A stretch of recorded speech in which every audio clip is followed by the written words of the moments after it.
Nirvana versus Moksha, two doors to liberation. What if everything you thought you knew about enlightenment was only half the truth?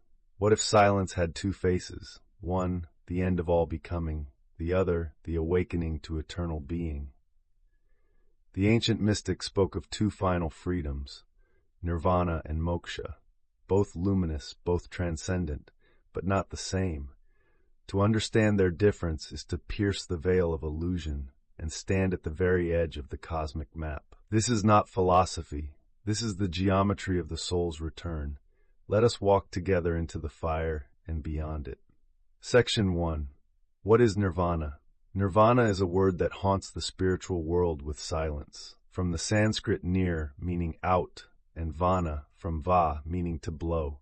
Together they mean blown out, like a flame extinguished, the fire of becoming gone. In early Buddhist texts, nirvana is not described with adjectives. It is not joy, not peace, not bliss. It is beyond all qualities. It is the cessation of craving, the end of rebirth, the collapse of clinging, the quiet after the last echo of ego. It is not union, not merging, not even self-realization. It is ending. An ending so complete that the mind cannot grasp it, because it is the end of grasping itself. The Buddha called it an unborn, unoriginated, uncreated, and unformed. And when this is known, there is no more suffering. But nirvana is not annihilation. It is freedom from the illusion of a separate self. A candle flame goes out, not into darkness, but into what was always there, silence. Section 2. What is moksha? Moksha is a word drenched in the Vedic sun. It comes from the root muk, meaning to release, to free. It is liberation, but not from life, from illusion. It is the recognition that you were never bound, that the self was never born, that awareness is not in the body is in awareness. Moksha is not an escape. It is a waking up. The dream falls away, and the dreamer dissolves into pure witnessing. In the Advaita tradition, it is said, you are not the doer, you are not the body, you are the light that sees it all.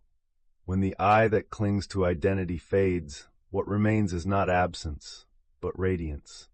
Moksha is not blown out, it is blown open. Section 3. The paths are different. The seeker of nirvana walks a razor's edge. Silence is the teacher. Dispassion is the guide. The goal is not realization of self, but extinction of selfing. No rebirth, no relinking, no becoming. Nirvana is the unraveling of the wheel. But the seeker of moksha walks the path of self-inquiry. Who am I? What sees the seer? In this tradition, the world is not denied. It is seen as Maya, an illusion made of thought and name. But behind it is Brahman, pure, indivisible awareness. Nirvana says, not this, not this. Moksha says, I am that. Nirvana aims to end suffering. Moksha reveals that suffering was never truly real. Nirvana is empty of form. Moksha is full of light. Section 4. Yogic implications, the subtle body view. From the yogic lens, the journey toward liberation moves through the 5 koshas, the sheaths of the self. 1. Annamaya kosha, physical body. 2. Pranamaya kosha, breath body. 3. Manomaya kosha, mind. 4. Vijnanamaya kosha, intelligence. 5. Anandamaya kosha, bliss. The one who dissolves into nirvana drops all 5. Even bliss is seen as a subtle clinging. There is no residue. But the one who attains moksha may still dwell in the Anandamaya kosha, not clinging to bliss, but shining through it. The self remains, not as ego, but as undifferentiated awareness. In nirvana, the flame vanishes. In moksha, the flame is recognized as light. Section 5. What happens after death? Here lies another hidden difference. In some schools of Buddhism, the being who attains nirvana ceases entirely.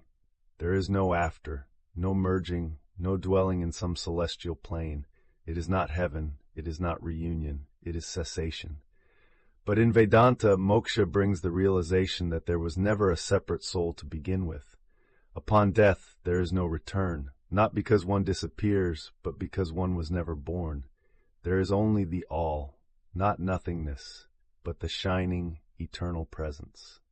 Section 6. Psychological experience. In personal experience, the two can feel very different.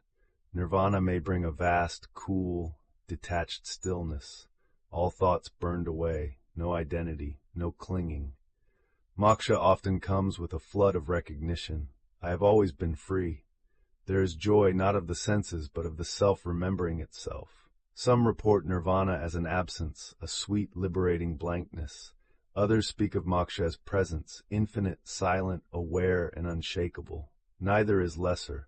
Each is sacred, but the tone is different. Section 7. Why this distinction matters. If you are walking towards silence, you must know what kind of silence calls to you. Do you long for the end of all becoming? Do you yearn to let go so deeply that nothing remains? Or do you burn with the desire to know the self? To wake from the dream and say, "Ah, I was always that." Without this clarity, seekers wander in confusion, mistaking the path of negation for the path of realization. Or worse, falling into spiritual nihilism when joy doesn't appear. But with clarity, the path becomes luminous, precise, true. If this teaching stirs something ancient in your soul, if you feel the pull of one path more than the other, honor it. Both nirvana and moksha lead to liberation, but knowing the difference can change your sadhana, your mantra, your meditation, even your destiny. Subscribe for sacred teachings on siddhis, stillness, and the science of the soul.